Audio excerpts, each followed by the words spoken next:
Pro wrestling, if you really want to get into it and you really want to talk about it, number one, you have to recognize something very important, which is that it's the last great commercial bastion of performance art. It is true performance art. People suffer for their craft. These guys get hurt. If you're listening to this and you've never seen pro wrestling and you're thinking, pro wrestling's fake, you need to watch a little bit of pro wrestling there. You can't fake falling 8 feet onto your back.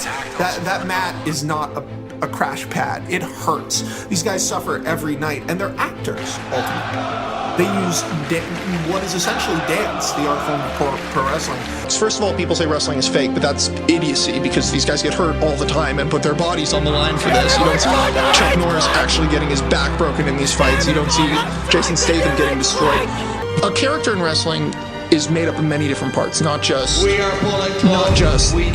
good or bad. Wrestling is your whole body. It's dance mixed with stunt work. I mean, he portrays, even as he's saying, he has to think while you're being hurt. You have to think about the best way to make getting hurt look great. Wrestling is melodrama. Wrestling is mythology. Wrestling is action. Wrestling is comic books. The only thing wrestling isn't is wrestling. What is going on, guys? This is Paul Bradley with the Indie Profiles podcast, and today we have a very special guest, the current man of CCW, DJ Hyde. What's going on, man? How are you, Paul? Thanks for having me on. No problem. So yeah, you're at the Combat Zone Dojo currently, I believe. I just walked in the door. Training will start in about an hour, so yeah, it's gonna be fun times. I run class 9, so looking forward to it. That's cool. Here we are first, talking to you. Sounds good. So yeah, the podcast really deals with, starting from day one of, your interest in professional wrestling up until, today. So, it's just kind of like profiling each person I have on here. And we can start wherever you want. Okay. Well, let's start. Do you remember a specific moment, where you saw something on television, or, you're like, I gotta know what this is with wrestling, or were you can't even remember a time when you weren't watching?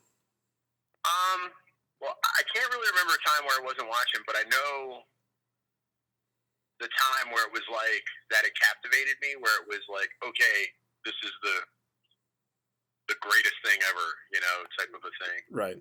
For me personally, I was 5 years old, and my father took me to my first live big professional wrestling show. It was World Wrestling Federation. It was in what was Philadelphia Spectrum, which is no more. That building has been torn down. And we had second row seats, and Hulk Hogan wrestled Greg the Hammer Valentine. Oh my! And it was in the age of Hulkamania. It was 1984. And literally, it was. I was a little kid, I was 6 years old, and I was sitting there and watching this. And this was shortly after, he had become champion. I mean, it was when Hulkamania started, right? And it was one of those. I watched that, and there's kind of a story. My dad, him and Hogan kind of knew each other, from back in the day, and they ran into each other, and that's how we got the tickets. And that's really cool. Literally, I just remember a couple of things about the event. One was sitting there watching what might have been, the greatest professional wrestler ever in Hulk Hogan in prime. Not to say he's the best in-ring performer, but at the time, he was beyond larger than life, and people believed wrestling was real. And to me, it was always, that's what I wanted to be when I saw that. And then, from that point on, later that night, I got to meet Hulk Hogan, and I was like a kid, and there's a long story, and I don't want to take too much time up on that. But that was the moment where I went from being somebody who watched it with his dad, once or twice a week, to, okay, wrestling's on television. Okay, there's local independents. I'm 6 years old. Right. And there's literally local independent shows that I could go to. And literally, I actually could walk to a show when I grew up, because I grew up near ECWA, and which is probably most notable for the Super 8 at this point. And I used to go to those shows, and that was one of the things where it was like, okay, wrestling is now a part of my life, and I was just a little kid, and I never looked back since. That's really cool. For those who don't know, who are listening, you run an on-air character for Combat Zone Wrestling, which a big component of it is deathmatch wrestling. I disagree. Oh, you do? Well, go ahead. I'm sorry. That's okay. I think with CZW, I've been wrestling professionally for 18 years. Right. And I wrestle for a multitude of companies, but CZW obviously is my home, and where I'm probably most notably known because it is one of the bigger companies in the world. And my philosophy is yes, we do death matches. I am a death match wrestler. I do that, but that's not predominantly what we do. Right. Exactly. I think that and one of the things that I really like to talk about in podcasts and any other radio interviews, anything I've done, news, is how that's not what we are. I think people have a perception of what we do, but if you look at the current state of professional wrestling, if you look at some of the guys that people are talking about, okay, we'll use just the guys on World Wrestling Entertainment Television. You have a guy like Dean Ambrose. Yes, he was a deathmatch wrestler, and he's kind of the hardcore guy, but he's still that guy. You have a guy like Cesaro, Kevin Owens, Sami Zayn. All three of those guys probably stole the show on Extreme Rules this weekend, Right. And they're all guys that are from here. They're not deathmatch wrestlers, If you look at the NXT product, and I could go on, Luke Harper and so forth. There's a ton of guys that not only just were here, right. Some of these guys were trained here or did some time where they were training here. If you look at NXT, you have guys like Chris Gerard, and Rich Swann and Adrian Reese. Those are three people who I've definitely had a major, major influence in training, specifically Rich as well as Chris. And then if you look at like Impact and Ring of Honor, which are the major, major television companies. Ring of Honor's top guy is Adam Cole. Adam says it all the time. He's from CZW. CZW made him who he is. You look at, just the women's division. I also own WSU, which is my women's company, but people like Allie or Cherry Bomb or whatever you want to call them, or Mia Yim and Jade and right. Allison Kate. These are all people here, And then on the independents, you have someone like a Kimberly and like a Brittany Blake. I call Big Ford. They're three of the names that really are up on the upper echelon and have come from this company. And the list goes on and on. So it's not really what we do. Right. I do want to apologize for saying that. Don't apologize. It's fans out there who don't know us, or maybe they've heard of us and they've just seen, that's the company that does the hardcore. Because right. when Ambrose is doing his crazy asylum-y whatever match that they've come up with, they chant CZW. And you see that's because they recognize us for the hardcore, but that's not all we are. And it's not exactly what we are. Yes, we have the Tournament of Death. That is our next big event. It is June 11th, and it is a spectacle of spectacles. It is an event unlike anything else. It is pretty crazy. We also have best of the best. And if you look at the independents, and I'll use best of the best 10 because that is my favorite CZW show. It was 5 years ago. Right? Adam Cole won best of the best. He wrestled Sami Callihan, Zack Sabre Jr., Kyle O'Reilly, Johnny Gargano. These are guys right now, top of the game. 5 years ago, they were all here, in a wrestling environment. And that's kind of where they got recognized, Right. You have guys like John Gresham, who's now blowing up. He was in that tournament. The list of guys that were there go on and on and on. Tommy End, Tommy End is one of the best talents in the world. These are guys that you're seeing all over now on the bigger scales. They'll probably be at NXT or something like that very, very shortly. And, they've all kind of come through here, but it was a wrestling environment. It wasn't, right. Hey, let's go out there and do crazy. Yeah, what I was going to say earlier was about CZW was it's got a very, it's more or less split down the middle, I would say, for the guys from, the up-and-comers like Joey Janela and JT Dunn and David Starr, these upcoming really technical guys. But also, when you look at, like, the history of American deathmatch wrestling, most of the greats are from your company. Well, that's one of the things we pride ourselves on. But when you look at the greats and some of the guys that are specifically now, specifically in the DJ Hyde era of CZW, I'll take a guy like Masada. Right. Masada not only can go out there and he can bleed and he can, he'll stab you with sticks and all kinds of crazy stuff, and do what Masada is most known to do. But Masada can also go out there with a guy like Davey Richards and put on a technical display. He can have those type of matches. A lot of people don't remember he was in WWE for a little while. Just Google it, you'll find pictures of him on Heat and stuff like that. Not to mention his time in Japan where he was a strong style wrestler. And guys that are out there like Shinsuke Nakamura, they know and respect this guy. And it's not just because, he goes out there and he does the hardcore. No, he's a hybrid guy. He can do it all. A guy like Matt Tremont, he can do it all. Danny Havoc, Devin Moore, myself, like predominantly, I think I'm known more as a hardcore guy, at least in the U.S. But that's usually not what I'm booked to do. So it's kind of weird when you think about that scenario. Yeah. And those are the guys that are there, but they're also the guys that are willing. They understand how to make that work within an environment of death matches. They understand how to make the story, how to do things. And then the older generation was the crazy big spot. And we still have some of that. We definitely pride ourselves on being diverse. So not that I'm defending it, but that's just kind of how it is. Yeah, I totally agree. And I think it's also interesting the setup of the shows in which, a lot of people do have the misconception that you're just hardcore and you're deathmatch wrestling, but then you get to the show and you say, okay, I'm going to watch this pay-per-view.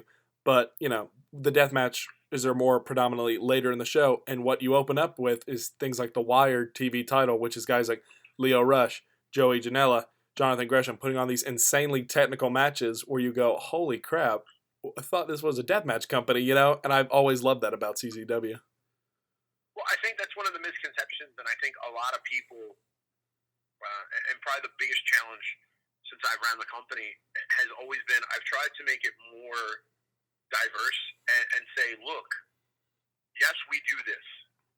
Yes, this is something that we're going to do. But we also have all this other stuff. I always say that we're like the buffet table.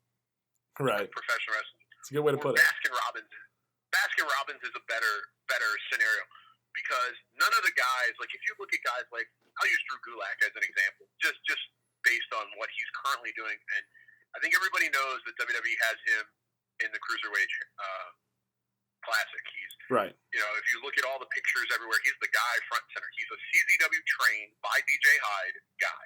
He has been with me for over a decade. He's one of the most talented wrestlers. He is known as a catch guy. And that guy has been in the cage of death. Okay? And yeah, it's insane. That guy was in the cage of death with Chris Gerard, who is at NXT. Guys like that. Guys like Black Cheese and Sozio. And guys, they have all done that. These are not guys that are known to be deathmatch wrestlers, but the story predicted for them to get there, Exactly. And with our Baskin Robbins type, if you don't come for the hardcore, because there is people that's all they want to see, that's all they care about, and that's great, and I love those people. But there are also people who want to see Leo Rush wrestle AR Fox, and there are also people that want to see, Joe Gacy, big hard-hitting guy out there, taking on a guy like me, or someone like maybe like a Joey Janela out there being the bad boy that he is, right. And then you have beautiful women like Cherry Bomb and Brittany Blake and so forth that can wrestle. And I think that really came to prominent with me because of what I thought wrestling should be and what I grew up going, okay, this is what I think and this is what it should be. I definitely agree because the best companies really are the ones that you can, if one segment doesn't work for you, you can, there's something on the show that'll catch your eye. Pretty much, and I think one of the biggest problems about indie wrestling, in the independent scene, and pretty much just wrestling in general, is that everybody is very, like, this is what we have to do because this is our niche, Right. And I don't want to be that. I want to, I want to have that difference of, okay, most people are trying to be like WWE because that's what they want to be, and then this company is very cartoony, or this company is about technical wrestling, or this company is about high flying. You know, I want to give that all to you, and that's kind of my goal. Definitely. Because, when you look at CZW, it's a fairly serious company, but to this day, my top 3 CZW feuds are the Beaver Boys versus Team Tremendous, which is very comedy based. For the most part, specifically the skits. Oh yeah, when you think about it, yeah. You have 2 guys that are the Beaver Boys. I mean, it's a very innuendo name. Yeah. But, and 2 guys that are detectives that are, kind of funny, and they're always finding out ways to do things, and you interject Dick Justice, and it was a very good program, and feud while it lasted, and it was something that I really enjoyed. And then you still got the great matches out there. Oh yeah, definitely. The oh my God, Bill Carr is going to do this crazy dive or something and he's 6'3" and 325 pounds. Yeah. But you had like those classic one-liners and things like that, and then you have Dick Justice out there, and it was just something fun. Definitely. Getting back to your story in professional wrestling, was there a moment where you really found yourself drawn to hardcore, or was it more like as you went on, you went, oh, well, I kind of like this. Why don't I add this to my repertoire? By the time I got to CZW, I think a lot of people have a misconception of this is where I originally started, which I didn't. I was already really badly trained before I got here. Before I got here, though, this was what the company did. And, my style is a little bit different. And it was something that, you kind of always got, do I really want to go out here and do this? And then it was, hey, can you do this? And kind of, I've done the light stuff with the chairs and the tables by the time I got to really pushing the envelopes. And then it was okay, I don't really know. When you come here, people always want to go, well, yeah, I'll do it. Even my most technical students and people that are so talently gifted in the ring that they can just go, they're always yeah, I'll do that. It's they all have that that itch to try it. And right. I kind of was all right, this is a little nervousy, a little all right, not what I know. And by that point, I'd already been training here for about a year or so. So, I was asked, and then I said, all right, well, I'm going to do it. And then once I did it, it was okay, it wasn't that as bad as I thought. And then I did it again and again and again, and then I got put in there with the Necro Butcher. And oh dear. Now it was it wasn't like I was working my peers. Now it's okay, here's Dylan. Dylan is this guy who, fans probably know him most from the Wrestler movie now, and his runs in CZW and Ring of Honor. But Necro was a guy, or is a guy, I should say, who, when it comes to deathmatch hardcore wrestling, he was synonymous. He's a guy that is a face of it, Yeah, immediately when I think deathmatch, I think him. Yeah, pretty much. That's him. And then it's one of those things where he's all right, man, we're going to go in here and we're going to get it all, man. And he's just, and if you know Dylan well, it was okay, he's going to punch me in the face. This is great. And there are points in that match that you can literally hear the smack of his fist hitting me, and there's no holding back with him. There is none. It's welcome to the it's like going, hey, you fought a couple guys in the amateurs, so here's Mike Tyson, Right. And you go in there and you're oh, great, and you go in there and you hold your own. And then afterwards, you're kind of beat up and you're kind of hurt. You're kind of you know what, whatever. But then people come to you and go, hey, man, that was really good. And you kind of just got to run with it. And then I looked at it, and then I started, going to the people who did that and really, hey, how do I perfect this art form? I don't understand it. Can you smarten me up? And then I had a lot of people teach me. And deathmatch wrestling is just as big of an art form, and probably even harder than regular wrestling because there's so many factors that go into it, so many things that have to be right all the time. Exactly. And it's amazing that they are, but it's because there is a group of guys that really knew what they were doing and really taught me the right way. And now you'll see even the guys that are doing it, the guys that I have trained, the Danny Havocks, the Connor Claxtons and stuff. I mean, the guys now, Jeff Cannonball is one of my guys. Matt Tremont is a guy who I've taught a lot of stuff to. I mean, guys that are here, that it's like, hey, here's why. This is why you do X. And here's how to do Y, and et cetera, et cetera. And literally, that was from something that was passed down to me from the guys that were here before me. And then once I did it, it was like, hey, you're good at it. Then, it was kind of like, okay, well, hey, I'm willing. And then it stepped from a point where I'm good at it to where it's like, okay, how am I going to separate myself? And then all right, you don't want to do this? Fine, I'll do it. And then I got into the, maybe caring a little too much and oh, well, I'd rather sacrifice myself. I've had a lot of different feelings on it throughout the years.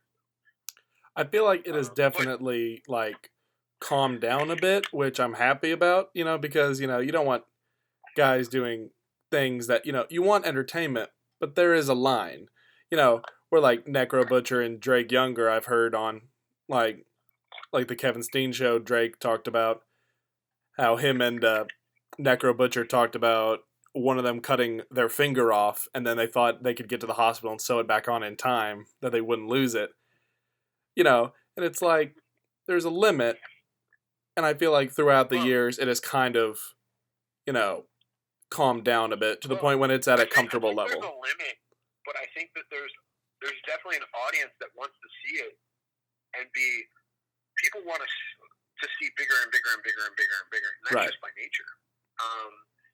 And there became a line where, even when I got to CZW, and I got here right around, Cage of Death 2, when I really got here. Now we've had, 17 of them. So I can remember Zandig going to guys and just going, no, we're not doing it. And I mean, and John has done, the infamous, the bump. I mean, that's the biggest bump ever. You talking about that jump off the roof? Off the roof, yeah. With him and Mondo. And goodness. I mean, I remember times in Japan where he was, some of the stuff that he did was I'm like, what the hell? Why? And he's like, don't worry about it. It's easy. And then he would teach me and say, okay, here's how. This is why you do it this way. And he had the charisma in the crowd, and he was the good guy, and so forth. And where I've even had to go to guys and go, hey, look, we don't need to do that. Right. This year, Tournament of Death is our next event. It's June 11th. It is the premier deathmatch tournament in the world. It is, people come from miles and miles around to a field in the middle of Delaware to watch deathmatch wrestling. And some of these guys have already approached me and went, hey, I want to do this. And I'm like, dude, you're going to die. I'm like, I can't let you do that. And they're like, no, I'll be all right. And I'm like, all right, well, let's see if we can find a way to make this work. If you can't, you're not doing it. And especially the young guys, because they're trying to impress. They're trying to make a name for themselves. It's one of those things that, I've seen the bad side of it. I've seen the good side of it. And I go, hey, let's stay as far away from the bad side as possible because, these guys they're your friends, your brothers, your talent, all that. You don't want to see something bad happen to them. Right. And, do it right, do it the right way so that we can make it work. So, it's one of those things where, okay, the crowd just wants to see certain things and we'll run with it that way. Yeah, like you said, the Tournament of Death crowd is definitely an entity on its own. For those who are listening that don't really know Tournament of Death, it is, I believe 8, if I'm not mistaken. 8. What, this year? Is yes. Tournament of Death 15? No, I was talking about wrestlers in the tournament. I believe it's 8 each year. 8, and then we'll have 3 non-tournament death matches also. That's right. And, these guys compete in death matches in a tournament form, to be crowned the king of the death match for that year. And I definitely was really, last year's Tournament of Death was the first one I watched all the way through. And I was glued for the whole thing. And to see a guy like Connor Claxton, who, not too many people know at this point, go up against a premier, name like Matt Tremont, it was definitely a spectacle to see. Well, I mean, that's also that diversity of CZW, of Connor's new, fresh out of the CZW Wrestling Academy, and Connor wanted to do that, and he still does. And, it was, hey, here's this guy. And I mean, if you look at what he was doing leading up to that, he was always, hey, I got to make my mark. I got to make my mark. I got to make my mark. I got to make an impression. I mean, he's one of those kind of guys that I got to go, no, you're not doing that. And this is why, and explain to him. I mean, they're just like, hey, we got to make our mark. We got to impress the crowd. We want the fans to be happy. We want to put on the best show we can. And sometimes you got to, as the promoter, I got to go, hey, look, I want you here to wrestle next week. Yeah. I want to see you tomorrow. I don't want to see you, I've seen and been part of the bad side.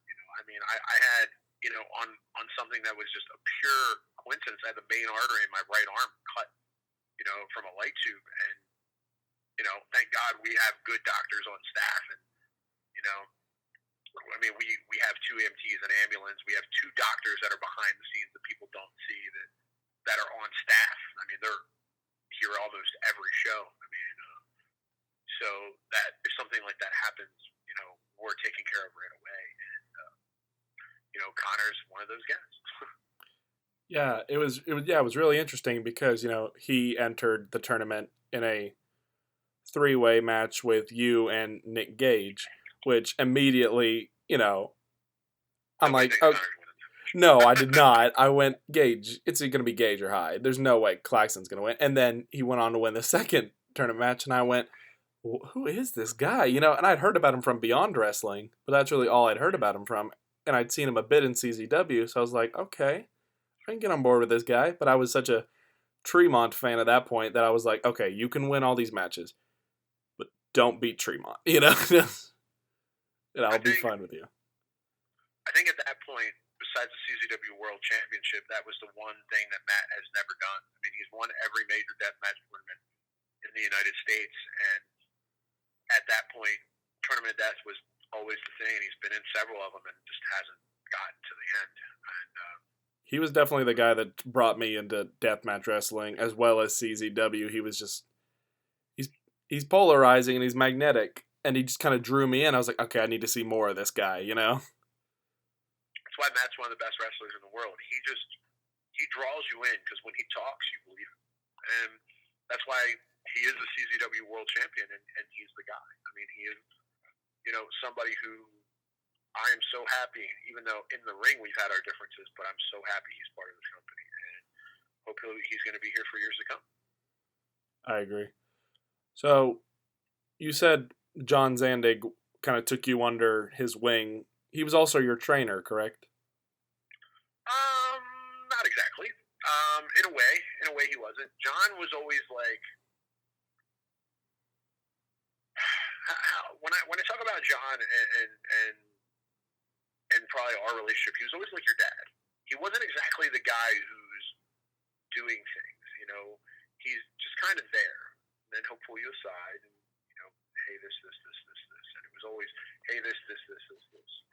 And, my original trainers, who taught me how to do the basics and stuff, when I got to CZW, guys like John Dahmer was really the next generation. And then I moved on to training with the Samoans and training in Japan and Europe and Mexico and all over the world. I've trained with Les Thatcher. Al Snow is the guy that I really credit for my knowledge and who I am today.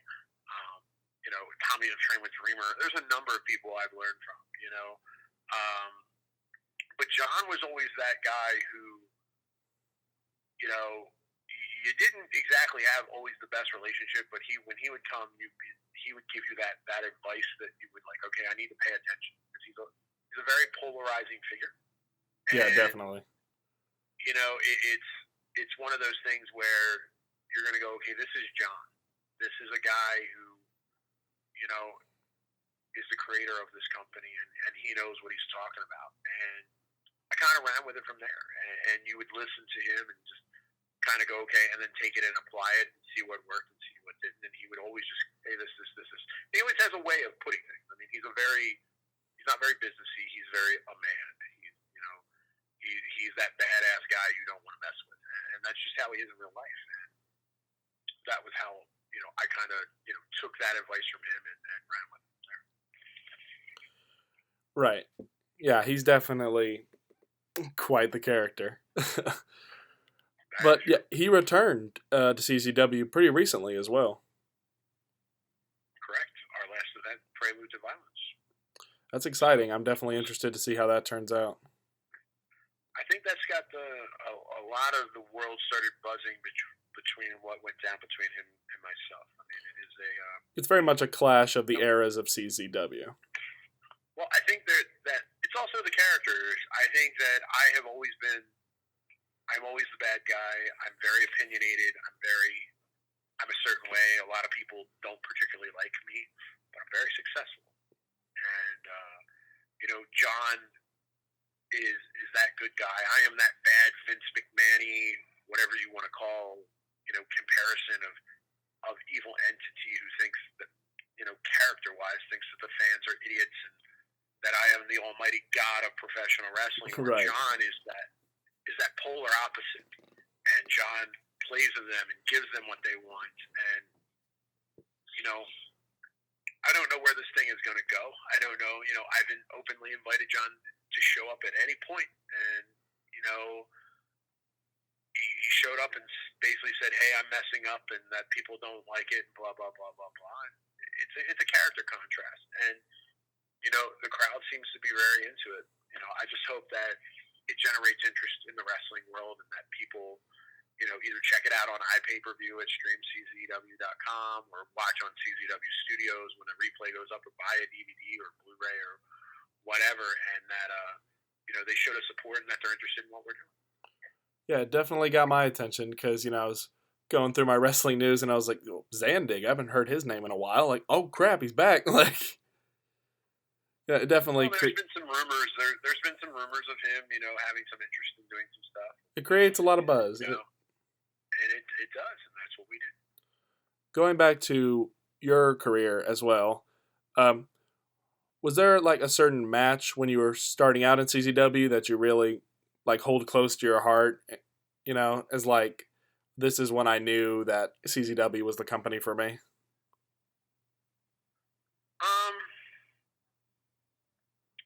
Not that I really can say. I mean, there was no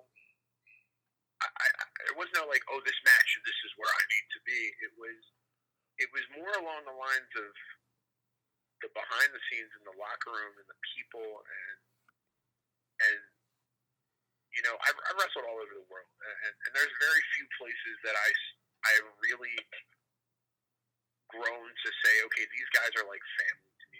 This is how wrestling should be. Right. And I think it's very apparent with some of those companies, like WXW in Germany. They're one of our business partners. We work with them. The guys from over there, like I said, the Tommy Ends, the Bad Bones, the Big Van Walters, and guys like that, they're family to me. They're guys who I've toured the world with. We've wrestled all over. In England, Southside. Southside Wrestling is, with Ben Auld and guys like El Ligaro. I mean, there's a lot of talent that's over here now. Marty Scrolls and Will Ospreay that you're seeing in the United States blowing up. That's where I know those guys from. That's where I met them. They're family to me. And here, I think CZW had something different. The locker room, was different. I wrestled for thousands of wrestling companies at this point. And even at that point, I had been all over the world and done a number of things when I purchased the company. From being with WWE or, being on some small, teeny, independent company, in the middle of nowhere. And something was just different about here. And I think that a lot of guys realize that. And it really isn't just one thing. It's not like it wasn't Zandig, or it wasn't just a locker room. It wasn't just a crowd. It was a multitude of everything. Right. It's the crowd is the toughest crowd in the world, and they are by far. I would definitely say that. And if you can get over here, you can get reactions from them, and you can do that. That's something very special. And then behind the scenes, you have a locker room full of guys to this day that, they're bleeding black and yellow. I mean, yeah, you're going to have your guy that's in and for a little bit, and he's just trying to be here to get some exposure, trying to get to the next level, because that's of things we do, but it's really a different environment, and I think that's what really grew me to ended up being the boss. That's really cool. Also, another question I was going to ask you was, lost my train of thought. like when we talked about, CZW being, very very varied wrestling show, like you said, kind of like a buffet. Where do you go about looking for this new breed? Guys like Leo Rush, guys like Joey Janela, the guys who are in like the Wired title picture. Or you just always have your eyes open? I can tell you right now that I have a short list of probably about 15 guys and girls, because I also own WSU, that I have my eye on. Part of what I started 2 years ago was something called Dojo Wars. Dojo Wars for locally is part of our training program. It's unlike anything else. We do a show in a very small environment in the dojo every Wednesday at 8 o'clock. It's $5. We were periscoping it. We put it on YouTube for free. We've done a multitude of different things. And then we do mega events at a localized building here that's more like a big show. This is where I want to look at a lot of guys. It's instead of like, I get emails every day. I mean, probably about 5 on average a day. We're just guys submitting resumes and here's my match. Tell me what you think, and and stuff. I can tell you, I have booked 2 people ever off of a resume and matches that I've watched. And those 2 people are 2 people who are very special. So a lot of it is part of, I can watch people here, but now we have this affiliation with so many different places. So like, I wrestle all around the world, so I am constantly looking and watching. I am all over. But then you're going to have the wrestlers going, hey, this guy. So there are guys that are local, like Joey Janela, who, we said, Joey's been wrestling for 10 years. People don't realize that because he's still a young kid. I definitely did not know that. I remember Joey Janela when he broke in the wrestling business and he was a banana or a monkey. And then he evolved and evolved and evolved. And then he came here. And then he started training here with us. He started going on Dojo Wars. And then it was about finding a spot. Because sometimes guys don't realize and fans don't realize, hey, there is a million guys out there that I'd love to use or bring in. But business dictates certain things. For guys that are going to be here all the time, I don't want to put on a 25-match card. It would be great. Some people would like that, but there are certain things that we have to do business-wise and talent-wise, things like that. And you're constantly going, okay, this guy. And then every now and then you'll give a guy a shot, see how they do. With Joey, it was, okay, I know Joey's going to be successful, right place, right time. And, and then I used him. And then another guy who is another example is a guy like Leo Rush. I met Leo Rush the second day he was training. I've kept an eye on him for a while.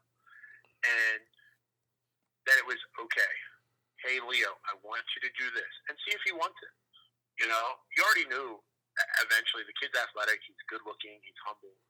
He has talent. There's talent there. And then you kind of get him here, and then you kind of just start molding him a little bit.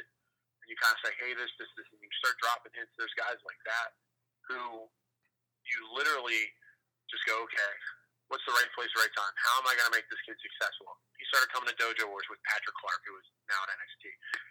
And then they'd be the guys who you would see, they would sit here with me at the end of the night, and they'd be the last people to leave. They would say, hey, what day are you at training? Can we go with you here?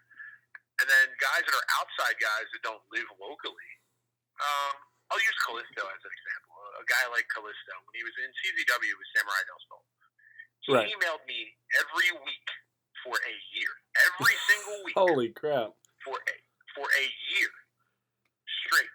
And then I made a relationship with Chilanga Mask in Mexico, and the guy who runs Chilanga Mask lives in Chicago, which is where Samurai is from, or Callisto is from. And then he literally said, look, I just need the opportunity. He got me on the phone, and he was sending me, I already knew he could do good stuff. he was sending me stuff, and I'm like, all right, look, we're going to run the show out in the Midwest in Indianapolis. I'm going to bring you in. I'm going to put you in a match with A.R. Fox, who, if anybody out there knows who A.R. Fox is the highest high flyer in the game. Definitely. Go out there and do what you do. All right? And I said, here's your opportunity. Went out there, did the same thing. Same thing with Hyde Nation.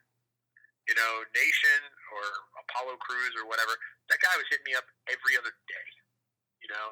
And then the spot came up and I said, okay, here it is.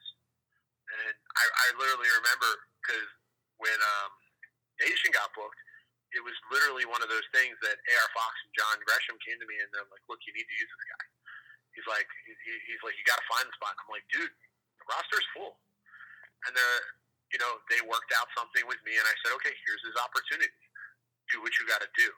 And there are plenty of guys that have come in and had those opportunities and just, they fail. Right. So it's really about how bad you want it.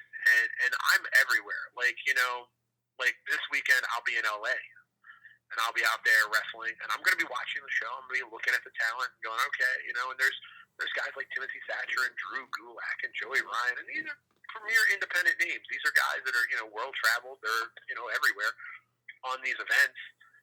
And, it's always about, okay, who's the next guy?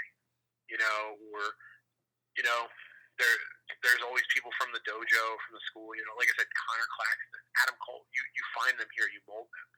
And then that's how you find the next gen. And it's literally, I do watch every single email. I'll go through it and say, okay, does this meet what I'm looking for? If it doesn't, then, hey, you kindly say, hey, no, or hey, maybe, I tell people things, but I don't give them the, hey, this. Like, if I like somebody, I might say, hey, man, I don't have anything right now, but keep sending me stuff. I want to keep an eye on the guy. Right. I mean, he might be in Paducah, Kentucky, and wrestling for, Schmo Wrestling, 101 down there. I didn't know we were talking about Chuck Taylor. Chuck Taylor lives in Philly. He's the Kentucky gentleman. He's from him and Ricochet. I mean, that's two other guys, that are super independent guys. Those guys were coming up here for Zandig for nothing. Right. Like, they would drive themselves from Kentucky just to get an opportunity. And now, I mean, look at Ricochet. I mean, he's one of the highest paid North American wrestlers. Probably. I mean, I don't know what he's getting paid, but he's very successful. And he took that opportunity and said, CZW is a place that is going to get me everywhere else. And guys know that. And that's why I think I'm getting 5 emails a day, if not more. It's one of those things where you constantly have to find the next gen. And then when you start looking at things now, and since I've taken over the company and changed the business, the company a little bit now, WWE watches what we do. So, they're going to pull guys, specifically now, So if this guy is getting hot, he's out of here, they might offer him a contract and take him down to Performance Center. TNA now is going back to their original philosophy of going after new, fresh faces. They've literally revamped their women's division with WSU girls. Literally, I mean, if you look at the Knockouts pay-per-view, they're out of the 8 girls they used on the last one, 6 of them are from here.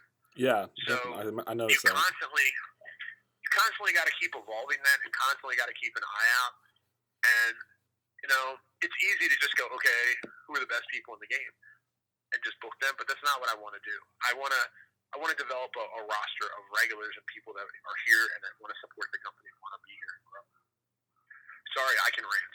Oh, you're fine. I think we are running out of time, though. So, yeah, no worries. If you want to, is there anything else you want to say before we end the episode? No, I mean, fans out there, if you've not heard of CZW or just want to check us out, you can go to czwrestling.com. If you want to check us out, I will let you watch for free. Go to czwstudios.com, sign up, use the promo code TheLariat, all caps, and it'll give you 1 free month of CZW Studios. You can cancel at any time. If not, it's $10 a month. You get every CZW, WSU, Five Brothers, Legacy, EWA. There's so much more being added, including shoot interviews, compilations, best ofs, all kinds of great stuff that we're putting up there. Stuff from BJW, Freedom, all around the world. Title in England for $10 a month, and literally you can watch the first month for free. And if you don't like it, just cancel. Can't beat that. And it's completely free if you use the code of the Lariat. And I'm not saying this because the owner of the company is here. I'm saying this because I'm a fan. I would recommend getting it. Yeah, it's definitely worth, and the live shows go up 1 week after in their entirety, 1 week after they happen, the following weekend. So Tournament of Death will be up 1 week after it happens. The following Saturday, it goes up there as it was filmed live. You can't beat that. And, check out Shop CZW for all of our merchandise. We just made a big deal with Bottom Line Merch, who's doing all of our stuff now. And, we're just adding new things. We're going to put out the Tournament of Death shirt very soon, which will probably be one of the more popular shirts. If you're looking for wrestling training, Blackwood, New Jersey, Combat Zone Wrestling. It's CZW Wrestling Academy. Myself, Preacher James, Mike Keener, and David Starr are running classes here, and we have probably one of the most unique environments. And look into that, or follow me at DJ Hyde _1 on all your favorite social medias, or at Combat Zone, or at WSU, or at Dojo Wars on every single social media platform there. That's a lot.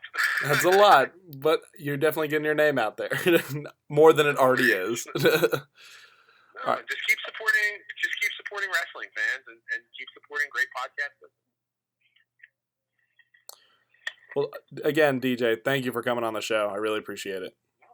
Thank you for having me, guys. Thank you very much. All right, have a good day, man.